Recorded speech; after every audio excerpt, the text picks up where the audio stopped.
Assalamualaikum warahmatullahi wabarakatuh. Perkenalkan, nama saya Yogi Aditya Prasetyo, NIM 2019143749 dari kelas 4U. Adapun tujuan saya membuat video ini yaitu menyelesaikan tugas dari mata kuliah evaluasi pembelajaran. Dosen pengampu Ibu Kiki Aryaningrum MPD, yang dimana saya akan menjelaskan materi pertemuan pertama sampai materi pertemuan ketujuh, yang dimana ada 5 materi. Tanpa berlama lagi, langsung kita ke videonya. Silakan menonton. Baiklah, kita masuk ke materi pertemuan pertama, yaitu ada hakikat, tujuan, dan fungsi dalam pengembangan pembelajaran. Hakikat evaluasi, pengukuran, penilaian, dan tes. Evaluasi adalah proses menentukan nilai suatu objek tertentu berdasarkan suatu kriteria tertentu, di mana objeknya adalah hasil belajar siswa dan kriterianya adalah ukuran, sedang, rendah, tingginya. B. Pengukuran adalah kegiatan yang dilakukan untuk mengukur sesuatu, misalnya suhu badan dengan ukuran beberapa termometer, hasilnya 360 Celcius, 380 Celcius, 390, dan seterusnya. Dari contoh tersebut dapat dipahami bahwa pengukuran bersifat kuantitatif. C. Penilaian.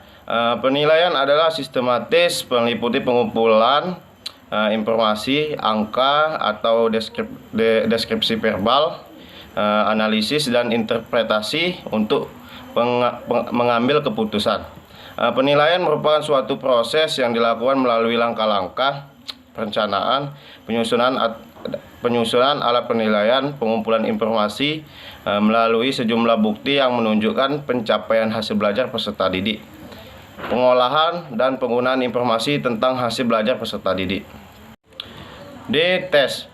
Tes adalah alat atau cara yang sistematis untuk mengukur suatu sampel perilaku. Tes yang baik adalah tes yang memenuhi persyaratan validitas. Lanjut, kedudukan, tujuan, fungsi, dan prinsip evaluasi. A. Kedudukan evaluasi. Unsur-unsur transformasi dalam proses pendidikan meliputi A. Pendidikan dan personal lainnya. B. Isi pendidikan. C. Teknik. D. Sistem evaluasi. E. Sarana pendidikan. F. Sistem administrasi. A. Kedudukan evaluasi dalam pendidikan sangatlah penting, karena dalam setiap proses pendidikan memerlukan kegiatan evaluasi untuk tujuan masing-masing.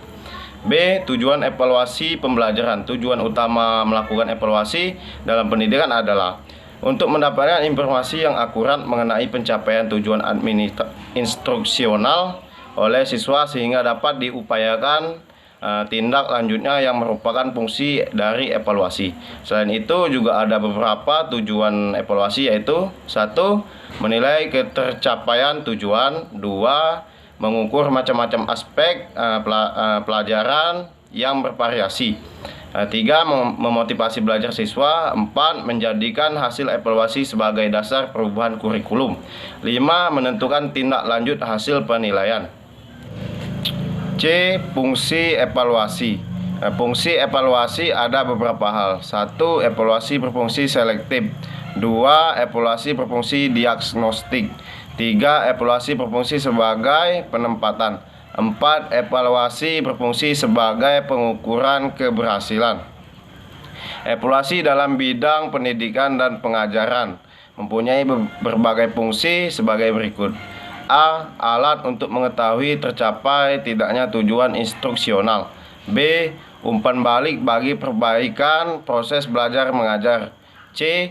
Dasar dalam menyusun laporan hasil belajar siswa kepada para orang tuanya.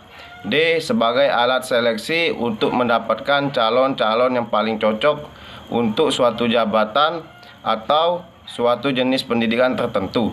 E. Sebagai bahan-bahan informasi apakah anak-anak tersebut harus mengulang pelajaran atau tidak. F. Sebagai bahan informasi dalam memberikan bimbingan tentang jenis pendidikan yang cocok terhadap anak tersebut. D. Prinsip evaluasi. 1. Prinsip keseluruhan. Evaluasi tersebut dilaksanakan secara bulat, utuh, menyeluruh. Maksud dari pernyataan ini adalah dalam pelaksanaannya evaluasi tidak dapat dilaksanakan secara terpisah. tetapi mencakup berbagai aspek yang dapat menggambarkan perkembangan atau perubahan tingkah laku yang terjadi pada diri peserta didik sebagai makhluk hidup dan bukan benda mati. 2. Prinsip kesinambungan. Penilaian yang dilakukan secara terus-menerus sambung-menyambung dari waktu ke waktu. 3. Prinsip objektivitas. Evaluasi hasil belajar terlepas dari faktor-faktor yang sifatnya subjektif. Prinsip-prinsip umum evaluasi adalah kontinuitas, komprehensif, objektivitas, kooperatif, mendidik, akuntabilitas, dan praktis. Dengan demikian, evaluasi pembelajaran hendaknya A. Dirancang sedemikian rupa sehingga jelas abilitas yang harus dievaluasi, materi yang akan dievaluasi, alat evaluasi, dan interpretasi hasil evaluasi. B. Menjadi bagian integral dari proses pembelajaran.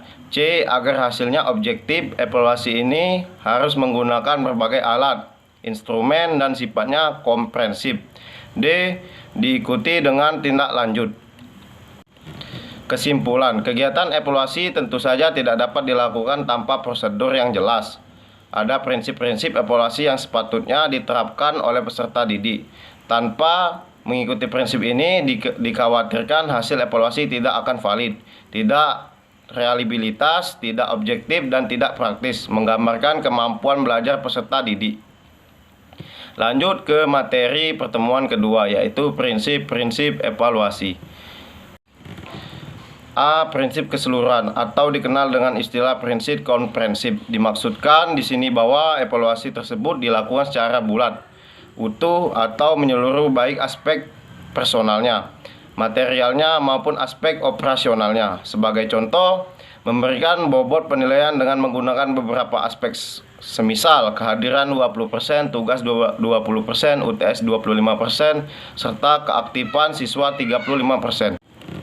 B. Prinsip berkesinambungan atau biasa dikenal dengan prinsip kontinuitas. Maksudnya bahwa evaluasi hasil belajar dilaksanakan secara teratur dan berkesinambungan dari waktu ke waktu. Contoh, guru mestilah memperoleh informasi yang dapat memberikan gambaran kemajuan dan perkembangan peserta didik sejak dari awal mula peserta didik mengikuti program pendidikan sampai pada saat-saat mereka mengakhiri program pendidikan yang mereka tempuh itu. Yang dari awalnya seorang guru memberikan materi secara bertahap dan sampai tahap ujian akhir semester. Dari sini guru bisa melihat kemajuan perkembangan peserta didik. C. Prinsip objektivitas mengandung makna bahwa evaluasi hasil belajar dapat menyatakan sebagai hasil evaluasi yang baik apabila terlepas dari sifat subjektif. Sebagai contoh, bagi guru dapat bermakna untuk melihat seberapa besar keberhasilan metode pembelajaran yang digunakan sebagai evaluasi untuk perbaikan ke depan, serta memberikan pengukuran prestasi belajar kepada siswa. Lanjut ke materi pertemuan 3, yaitu analisis kata kerja operasional. Kata kerja operasional pada jenjang kemampuan analisis yaitu menguraikan, membuat diagram, membeda-bedakan, mengidentifikasi, menggambarkan, menunjukkan, menghubungkan, memilih, memisahkan, dan memperinci. Kata kerja operasional pada jenjang kemampuan analisis yaitu menguraikan, membuat diagram, membedakan, mengidentifikasi, menggambarkan, menunjukkan, menghubungkan, memilih, memisahkan, dan memperinci. Kata kerja operasional pada jenjang kemampuan evaluasi yaitu menilai, membandingkan, menyimpulkan, mempertahankan, mengkritik, memberikan, menghubungkan, menyimpulkan, dan menyokong. Kategori penerapan mencakup mengubah, menghitung, mendemonstrasikan, mengungkap, memodifikasi, menjalankan, membuat ramalan, menunjukkan, memecahkan, dan menggunakan. Kategori memahami mencakup 7 proses kognitif yaitu menafsirkan, memberikan contoh, mengklarifikasikan, meringkas, menarik inferensi, membandingkan, dan menjelaskan. Kata-kata yang biasanya dipakai dalam pertanyaan ingatan adalah mendefinisikan, menerangkan, mengidentifikasikan, memberi nama, menyusun daftar, mencocokkan, membuat garis besar, menyatakan kembali, memilih, dan menamakan. A. Ranah kognitif. 1. Ingatan. Kata kerja operasional yang dapat digunakan dalam indikator adalah menyebutkan, menggambarkan, mendefinisikan, memberi ciri, menyusun daftar, mengingat kembali, memproduksi. 2. Pemahaman. Kata kerja operasional yang dapat digunakan dalam indikator adalah mengubah, menjelaskan, mengistisarkan, menyusun kembali, menafsirkan, membedakan, memperkirakan, memperluas, menyimpulkan, menganulir. 3. Penerapan. Kata kerja operasional yang dapat digunakan dalam indikator adalah memperhitungkan, mendemonstrasikan, mengubah struktur, mengembangkan, menerapkan, menggunakan, menemukan, menyiapkan, memproduksi, menghubungkan, meramalkan, menangani. 4. Analisis kata kerja operasional yang dapat digunakan dalam indikator adalah membedakan dan mendiskriminasikan, mendiagramkan, memilih, memisahkan, membagi-bagikan, mengilustrasikan, mengklarifikasikan. 5. Sintesis kata kerja operasional yang dapat digunakan dalam indikator adalah mengategorikan, mengombinasikan, menyusun, mengarang, menciptakan, mendesain, menjelaskan, mengubah, mengorganisasi, merencanakan, menyusun kembali, menghubungkan, merevisi, menyimpulkan, menceritakan, menuliskan, mengatur. 6. Evaluasi kata kerja operasional yang dapat digunakan dalam indikator adalah menyimpulkan, mengkritik, mendukung, menerangkan, mengistisarkan, membandingkan, mempertentangkan, membenarkan, mendiskriminasikan, menghubungkan, meringkaskan. B. Ranah efektif. 1. Penerimaan kata kerja operasional yang dapat digunakan dalam indikator adalah bertanya, menggambarkan, mengikuti, memberi, menyelenggarakan, mengidentifikasi, menempatkan, menanamkan, memilih, menggunakan. 2. Memberikan respon. Kata kerja operasional yang dapat digunakan dalam indikator adalah menjawab, menaati, menyetujui, membantu, menceritakan, melaksanakan, mempersembahkan, menuliskan, menunjukkan. 3. Penilaian. Kata kerja operasional yang dapat digunakan dalam indikator adalah menggambarkan, menerangkan, mengikuti, mengajak, bergabung, memohon, melapor, bekerja. 4. Pengorganisasian. Kata kerja operasional yang dapat digunakan dalam indikator RPP adalah mematuhi, mengatur, menggabungkan, mempertahankan, mengeneralisasikan, mengembangkan. 5. Karakteristik. Kata kerja operasional yang dapat digunakan dalam indikator adalah mengorganisasi, menyintesiskan, mempergunakan, mendengarkan, melaksanakan, mempraktekkan, memohon, menanyakan, merevisi, memecahkan masalah, menelaah kembali kebenaran sesuatu. C. Ranah psikomotor. 1. Peniruan kata kerja operasional yang dapat digunakan dalam indikator adalah merakit, membersihkan, mengubah, membentulkan, mengencangkan, mengikuti, memegang, memanipulasi, menempatkan, memukul. 2. Manipulasi. Kata kerja operasional yang dapat digunakan dalam indikator adalah merakit, membangun, melapisi, mengebor, menguatkan, menggurinda, memalu, memperbaiki, mengamplas, menggergaji. 3. Ketetapan. Kata kerja operasional yang dapat digunakan dalam indikator adalah sama dengan memanipulasi, tetapi dengan kontrol yang lebih dari kesalahan lebih sedikit. 4. Artikulasi. Kata kerja operasional yang dapat digunakan dalam indikator adalah memeriksa skala, mengalami, mengidentifikasi, menemplatkan, memanipulasi, menjahit, menajamkan, membungkus, menulis. 5. Pengalamiahan. Kata kerja operasional yang dapat digunakan dalam indikator RPP adalah merakit, mendemonstrasikan, menampilkan, menjalankan, membangun, mengarang. Lanjut ke materi pertemuan keempat, pengembangan evaluasi pembelajaran berbasis kompetensi. A. Prinsip evaluasi. Evaluasi pembelajaran dilakukan dengan menganut prinsip A. Menyeluruh, B. Kontinu, C. Berorientasi pada kompetensi, D. Valid, E. Objektif atau adil, F. Terbuka, G. Bermakna, H. H. Mendidik. I. Memotivasi. J. Akuntabel. Ada beberapa masalah yang perlu ditangani secara serius dalam evaluasi pembelajaran. Pertama, pengembangan sistem ujian yang tidak berjalan dengan baik. Ujian sekedar menjadi kegiatan musiman, tidak berkesinambungan dan tanpa perencanaan yang sistematis. Kedua, nilai yang diperoleh dari seseorang guru tidak dapat dibandingkan dengan nilai yang diperoleh dari guru dan guru lain. Ketiga, kualitas soal masih meragukan karena dibuat tergesa-gesa dan tidak diuji dulu materi mutunya. B. Tujuan, manfaat, dan maksud evaluasi. Tujuan: 1. Grading. 2. Seleksi. 3. Penempatan. 4. Mengetahui tingkat penguasaan kompetensi. 5. Bimbingan. 6. Diagnosis. 7. Prediksi. Manfaat: 1. Mengetahui ketercapaian kompetensi yang ditetapkan. 2. Mengetahui perkembangan kemampuan siswa. 3. Mengetahui kesulitan siswa. 4. Memotivasi siswa untuk belajar. 5. Meningkatkan kualitas pembelajaran. 6. Menjadi bahan pertimbangan pengambilan keputusan. Maksud: 1. Perbaikan sistem. 2. Pertanggungjawaban kepada pemerintah dan masyarakat. 3. Penentuan tindak lanjut pengembangan.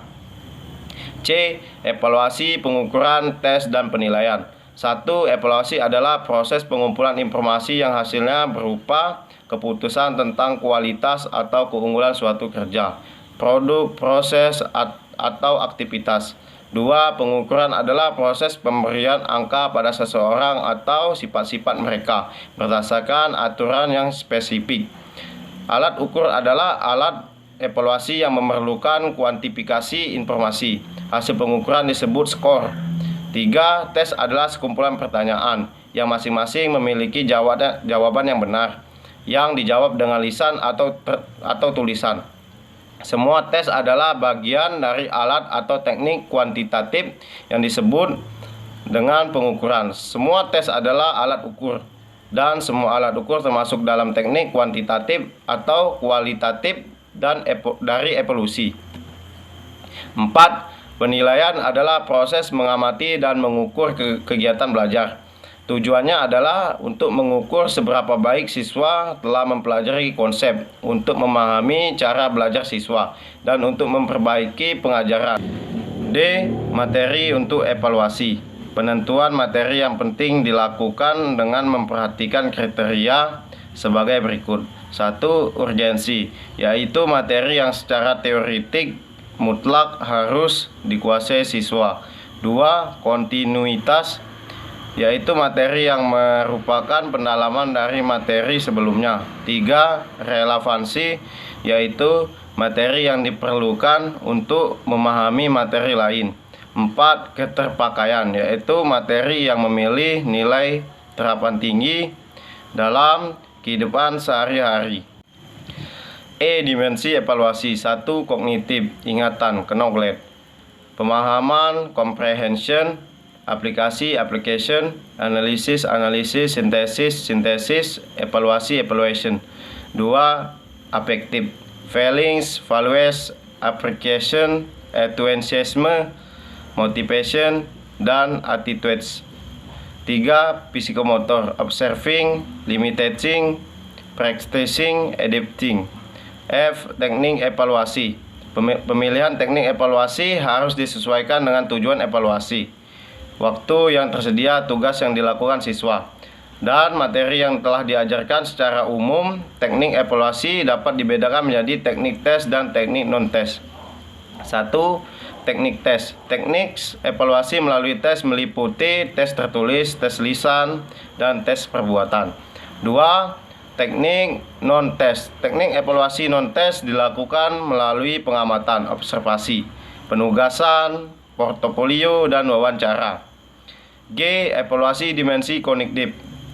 Evaluasi dimensi kognitif lebih cenderung pada penggunaan tes, terutama tes tertulis. Meskipun demikian, teknik non-tes juga digunakan untuk evaluasi dimensi kognitif. H. Evaluasi dimensi psikomotor. Langkah umum yang dapat dilakukan dalam melakukan evaluasi dimensi psikomotor adalah sebagai berikut. 1. Mencermati silabus dan sistem penilaian yang diterapkan. 2. Menyusun soal dan format pengamatan atau format penilaian. 3. Menyusun rubrik atau kriteria penilaian. 4. Pembobotan aspek keterampilan. 5. Analisis hasil penilaian. 6. Pelaporan hasil penilaian. I. Evaluasi dimensi efektif. Pada prinsipnya ada 4 aspek yang dapat dievaluasi pada dimensi afektif, yaitu sikap, minat, moral, dan konsep diri. Evaluasi dimensi afektif dapat dilakukan melalui pengamatan, angket, dan wawancara. Pengamatan dapat dilakukan oleh guru dengan cara mengamati perilaku siswa sebelum, saat, atau sesudah mengajar. Penyusunan instrumen evaluasi dimensi afektif sama dengan prosedur penyusunan tes prestasi hasil belajar dimensi kognitif. J. Analisis hasil evaluasi. Hasil pengamatan dapat dianalisis menggunakan rumus skor akhir sama dengan skor yang diperoleh per skor maksimal dikali 100%. Hasil angket dapat dianalisis menggunakan rumus skor akhir sama dengan buka kurung A dikali STS tutup kurung ditambah dibuka kurung, B dikali TS ditutup kurung ditambah buka kurung, C dikali R tutup kurung ditambah buka kurung, D kali S tutup kurung tambah buka kurung, E dikali SS tutup kurung dikali per skor maksimal dikali 100%. TK sama dengan BN. Keterangan TK tingkat kesukaran. B. Banyak siswa menjawab benar. N. Banyak siswa. TK sama dengan buka kurung BA ditambah BB tutup kurung sama dengan buka kurung JA ditambah JB. Keterangan TK tingkat kesukaran. BA banyak siswa yang menjawab benar kelompok atas. BB banyak siswa yang menjawab benar kelompok bawah. JA banyaknya siswa kelompok atas. JB banyaknya siswa kelompok bawah. K. Kesimpulan. Ada perbedaan yang mendasar antara evaluasi, pengukuran, tes, dan penilaian. Meskipun demikian, semuanya dapat dikatakan termasuk dalam satu wadah besar yang disebut evaluasi. Evaluasi dapat berupa teknik tes dan teknik non-tes. Evaluasi hasil belajar siswa meliputi 3 dimensi, yaitu kognitif, psikomotor, dan efektif. Oleh karena itu, pelaporan evaluasi perlu memuat 3 dimensi tersebut. Lanjut ke materi pertemuan kelima, yaitu validitas dan reliabilitas tes hasil belajar. A. Validitas. Validitas berasal dari kata validity yang mempunyai arti sejauh mana ketetapan dan kecermatan suatu alat ukur dalam melakukan fungsi ukurnya. Aswar 1986. Validitas tes biasa juga disebut sebagai kesahihan. Suatu tes adalah mengacu pada kemampuan suatu tes untuk mengukur karakteristik atau dimensi yang dimaksudkan untuk diukur. Kerlinger 1990 membagi validitas menjadi 3, yaitu konteks validity, validitas isi, construct validity, validitas konstruks. Dari creation related validity, validitas berdasarkan kriteria. Adapun tabel metrik uji Gregory, itu ada Jadges 1, penilaian Jadges kurang relevan, sangat relevan. Jadges 2, kurang relevan, sangat relevan. A. Buka kurung, min, tutup kurung. B. Buka kurung, plus, min, tutup kurung. C. Buka kurung, min, plus, tutup kurung. D. Buka kurung, plus, tutup kurung. Rumus Gregory PC sama dengan D per A tambah B tambah C tambah D. Keterangan PC adalah validitas konten, D kedua Jadges setuju, A kedua Jadges tidak setuju, B Jadges 1 setuju, Jadges kedua tidak setuju, C Jadges 1 tidak setuju, Jadges kedua tidak setuju. Kriteria validitas konten 0,80 sampai 1,00 sangat tinggi, 0,60 sampai 0,79 tinggi, 0,40 sampai 0,59 sedang, 0,20 sampai 0,39 itu rendah, 0,00 sampai 0,19 sangat rendah. Sebagai dasar penilaian terhadap isi sebuah tes, maka berikut diuraikan kaidah penulisan soal. Aspek materi. 1. Soal harus sesuai dengan indikator. 2. Pengeco berfungsi. 3. Setiap soal harus mempunyai suatu jawaban yang benar atau yang paling benar. Aspek konstruksi. 1. Pokok soal harus dirumuskan secara jelas dan tegas. 2. Rumusan pokok soal dan pilihan jawaban harus merupakan pertanyaan yang diperlukan saja. 3. Pokok soal jangan memberikan petunjuk ke arah jawaban benar. 4. Pokok soal jangan mengandung pernyataan negatif ganda. 5. Pilihan jawaban harus homogen dan logis ditinjau dari segi materi. 6. Panjang rumusan pilihan jawaban harus direlatif sama. 7. Pilihan jawaban jangan mengandung pernyataan semua pilihan jawaban di atas salah. 8. Pilihan jawaban yang berbentuk angka atau waktu harus disusun berdasarkan urutan besar kecilnya nilai angka tersebut atau kronologis waktunya. 9. Gambar, grafik, tabel, diagram, dan sejenisnya yang terdapat pada soal harus jelas dan berfungsi. 10. Butir soal jangan bergantung pada jawaban soal sebelumnya, ketergantungan pada soal sebelumnya. Aspek bahasa. 1. Setiap soal harus menggunakan bahasa yang sesuai dengan kaidah bahasa Indonesia. 2. Menggunakan bahasa yang komunikatif sehingga mudah dimengerti. 3. Jangan menggunakan bahasa yang berlaku setempat. 4. Pilihan jawaban jangan mengulang kata atau frase yang bukan merupakan satu kesatuan pengertian. B. Reliabilitas. Suatu alat ukur dikatakan reliable jika alat ukur tersebut menunjukkan sejauh mana hasil pengukuran dengan alat tersebut dapat dipercaya. Reliabilitas alat ukur yang juga menunjukkan derajat kekeliruan pengukuran tak dapat ditentukan dengan pasti, melainkan hanya dapat diestimasi. Ada 3 pendekatan dalam mengestimasi reliabilitas alat ukur itu, yaitu 1. Pendekatan tes ulang atau tes retest method. Suatu perangkat tes diberikan kepada sekelompok subjek 2 kali dengan selang waktu tertentu, misalkan 2 minggu. 2. Pendekatan dengan tes paralel atau parallel from methods. 2. Perangkat tes yang paralel, misalnya perangkat A dan B, diberikan kepada sekelompok subjek. 3. Pendekatan pengukuran 1 kali atau single trial methods. Seperangkat tes diberikan kepada sekelompok subjek 1 kali, lalu dengan cara tertentu dihitung estimasi reliabilitas tes tersebut. Baiklah, terima kasih. Itu saja video pada hari ini. Mohon maaf kalau ada kata-kata yang salah, yang kurang berkenan. Saya akhiri. Assalamualaikum warahmatullahi wabarakatuh.